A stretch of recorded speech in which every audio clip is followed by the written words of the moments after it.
ظاہر ہے کہ ان کے لیڈر جیل میں ہے، ان کے ورکر جیل میں ہے، تو وہ ان حالات میں ان کی رہائی کو بھی اپنے مطالبات میں شریک رکھتے ہیں یا یہ تعویل کرتے ہیں کہ ان کے باہر آنے سے ملک کو فائدہ ہوگا۔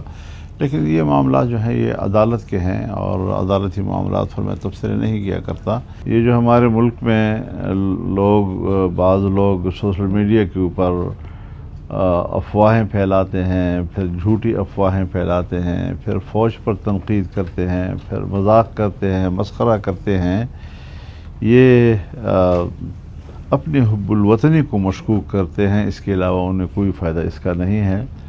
اور یہ چیزیں جو ہیں اس وقت ان حالات میں جب کہ آپ کی فوج محاذ پر ہو تو اس وقت ان کے حوصلوں کو توڑنے کا سبب بنتا ہے، اور جب حوصلہ ٹوٹتا ہے اور دفاعی حوصلہ ٹوٹتا ہے تو وہ ظاہر ہے کہ ملک جو ہے وہ رسک پہ چلا جاتا ہے۔ اس وقت تک ماشاءاللہ قوم کا سر فخر سے بلند ہے۔ ہندوستان نے جتنی بھی اپنے فتوحات کی باتیں کی ہیں سب جھوٹ بولا ہے۔ کراچی بندرگاہ پہ قبضہ ہو گیا تو پتہ نہیں، لاہور کے ایئرپورٹ پہ قبضہ ہو گیا تو فلاں ہو گیا، تو وزیر اعظم گرفتار ہو گیا تو آرمی چیف برطرف ہو گیا۔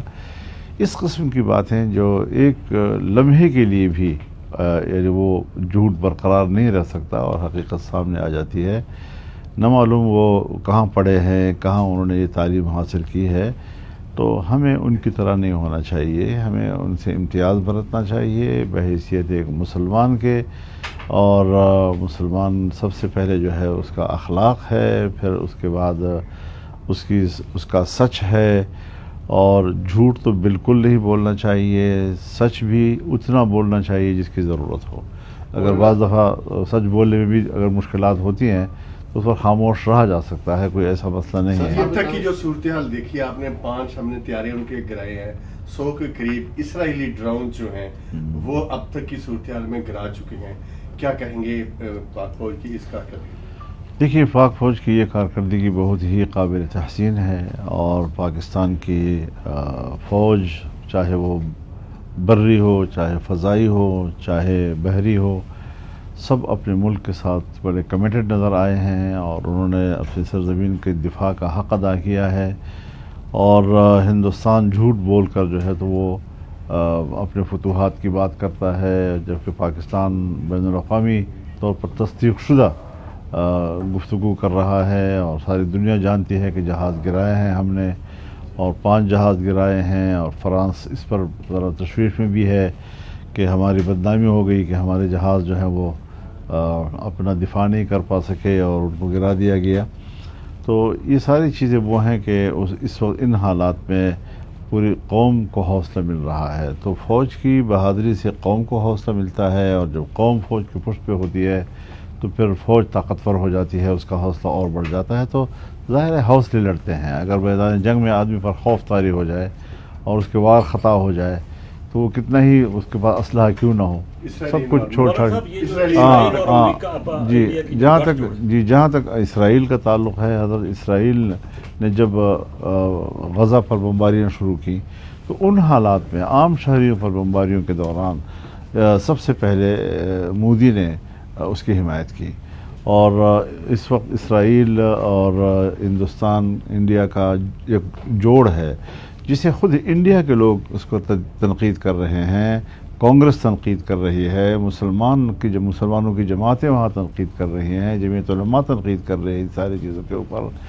تو اس حوالے سے ہندوستان میں کوئی یکجہتی موجود نہیں ہے، اور الحمدللہ پاکستان میں ایک یکجہتی موجود ہے۔ مولانا صاحب، یہ دونوں جو ممالک ہیں یہ ایٹمی ممالک ہیں، تو آپ نہیں سمجھتے کہ اگر بات بڑھتی ہے تو یہ آپشن؟ ظاہر ہے جی کہ جب دونوں طرف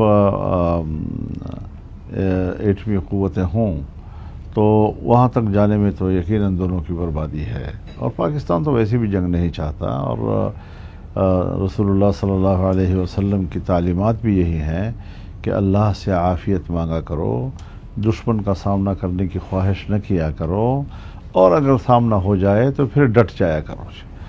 اور یہ دو مراحل ہیں کہ پہلے عافیت مانگو، پھر دشمن کا سامنا کرنے کی خواہش نہ کیا کرو، اور اگر مقدر ہے آمنا سامنا ہو گیا تو پھر ڈٹ جاؤ، بزدلی کی گنجائش پھر اسلام میں نہیں ہے جی۔ تو اسی روش کو سامنے رکھتے ہوئے میں کہتا ہوں کہ پاکستان جنگ نہیں چاہتا، پاکستان نے جنگ کا آغاز نہیں کیا. اگر پہلگام واقع ہوا ہے تو بین الاقوامی تحقیقات کا مطالبہ ہم نے کیا ہے. آئے بین الاقوامی ادارے ہیں, انسانی حقوق کے ادارے ہیں, اقوام متحدہ ہے, جنیوا انسانی حقوق کنونشن ہے, وہ آئیں تحقیقات کریں. اس کے لیے تو ہم نے دعوت دی ہوئی ہے. جی انہوں نے یہ بتایا کہ امریکہ کا کیا کردار دیکھ رہے ہیں سر؟ امریکہ کا آپ کیا کردار دیکھ رہے ہیں ٹرمپ کے بیانات؟ حضرت امریکہ اس بات کے انتظار میں ہے کہ مجھے کب کوئی رول ملتا ہے, ایسا رول کہ میں پولیٹیکلی اور سفارتی طور پر بھی اس خطے میں ذرا اپنی جگہ بنا لوں. جی تو چونکہ وہ انڈیا کے ساتھ بھی تعلق رکھتا ہے, بلکہ وہ تو اپنے آپ کو انڈیا کا اسٹریٹجک پارٹنر تک کہہ چکا ہے اس سے پہلے, اور پاکستان بھی بہرحال بین الاقوامی گروپ میں تو اسی میں ہے جہاں پر امریکہ اور یورپ ہے. تو اس حوالے سے ابھی جو امریکہ کی پوزیشن ہے وہ اپنی پوزیشن کو واضح نہیں کر رہا ہے, اور بڑی طاقتوں کا اپنی پوزیشن واضح نہ کرنا یہ ظاہر ہے جی کہ یہ پھر ریاستی دہشت گردی کو فروغ دیتا ہے. امریکہ نے اسرائیل کا ساتھ دیا, 60,000 انسانوں کا, عام انسانوں کا قتل عام پر وہ خاموش ہے, اور وہ اس پہ اسرائیل کو حق بجانب سمجھتا ہے. تو پھر آپ نے صدام حسین کو کیوں پھانسی دی؟ آپ نے پھر اس کا کیا نام ہے معمر قذافی کو کیوں وہاں سے ہٹایا, ان کے خلاف بغاوتیں کروائے, ان کو سپورٹ کیا؟ تو اس قسم کی چیزیں میں وہ اپنا سیاسی مفاد دیکھیں گے, اس کو کوئی انسانیت سے تعلق نہیں ہے, اور نہ انسانیت پر ان کو کوئی یہ مسئلہ ہے. بتائیے گا کہ ایک تو قوم کی طرف سے ظاہر ہے اب ڈیمانڈ آ رہی ہے کہ بھارت کو بھی جواب دیا جائے. کیا آپ سمجھتے ہیں کہ بھارت کے خلاف پاکستان کو ویسی کارروائی کرنی چاہیے؟ اور بجٹ آ رہا ہے, کیا بجٹ دفاعی بجٹ میں بھی اضافہ کی حمایت کریں گے؟ دیکھیے, جہاں تک ہے جنگی حکمت عملی, اس پر لوگوں کے جذبات ہوتے ہیں, آپ بھی حملہ کریں, لیکن بات یہ ہے کہ کیا جنگ کی حکمت عملی کا وہ حصہ ہے؟ تو لہذا جو محاذ پہ جنگ لڑ رہے ہیں وہ اپنی جنگ کی حکمت عملی خود بناتے ہیں, اور وہ یہ سوچتے ہیں کہ ہم نے جنگ کے لیول کو کہاں رکھنا ہے. تو میرا یہ خیال ہے کہ جنگ اس حد تک بالکل بھی نہیں جا رہا کہ وہ ایٹمی جنگ کے حد تک چلا جائے, لیکن پھر بھی بہرحال اس وقت تک پاکستان کو جگہ جگہ پر فتوحات حاصل ہوئی ہے. میری ذاتی معلومات کے حد تک بہت سے کچھ کشمیر کے اندر بھی کچھ چوٹیاں پاکستان کے فوج کے قبضے میں آئی ہیں, اور انہوں نے بھاگ کر وہ چوکیاں چھوڑ دی ہیں. تو یہ خبریں اچھی آ رہی ہیں پاکستان کے لیے, حوصلہ افزا آ رہی ہیں. اسی لیے ہندوستان اب جھوٹ کا سہارا لے رہا ہے, اور بالکل ہی جیسے رقم من گھڑت قسم کی خبریں پھیلا دینا, تو یہ چیزیں جو ہیں وہ انڈیا کو کوئی فائدہ نہیں پہنچا رہی ہیں.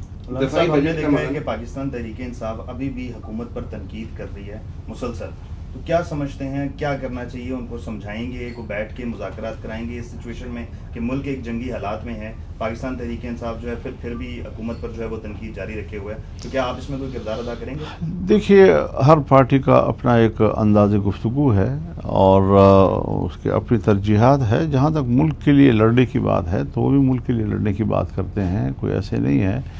لیکن ظاہر ہے کہ ان کے لیڈر جیل میں ہے, ان کے ورکر جیل میں ہے, تو وہ ان حالات میں ان کی رہائی کو بھی اپنے مطالبات میں شریک رکھتے ہیں, یا یہ تعویل کرتے ہیں کہ ان کے باہر آنے سے ملک کو فائدہ ہوگا.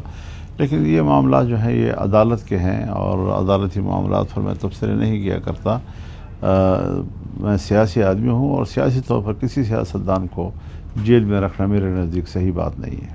مولانا, ابھی آج کی جو صورتحال ہے, جو علی امین گنڈا پور ہیں, انہوں نے پے رول پر رہا کرنے کے لیے اسلام آباد ہائی کورٹ میں ایک پٹیشن دائر کی ہے کہ انڈین جو اٹیکس ہیں وہ پنڈی تک پہنچ گئے ہیں, اور ممکنہ طور پر وہ وزیر اعظم سابق ان کے اوپر جیل میں بھی حملہ ہو سکتا ہے. اس حوالے سے آپ کیا کہتے ہیں کہ ان کو محفوظ مقام پر منتقل کرنے کے لیے انہوں نے پٹیشن دائر کی ہے؟ اگر عدالت ان کی پٹیشن کو قبول کرتی ہے تو مجھے کیا اعتراض ہو سکتا ہے؟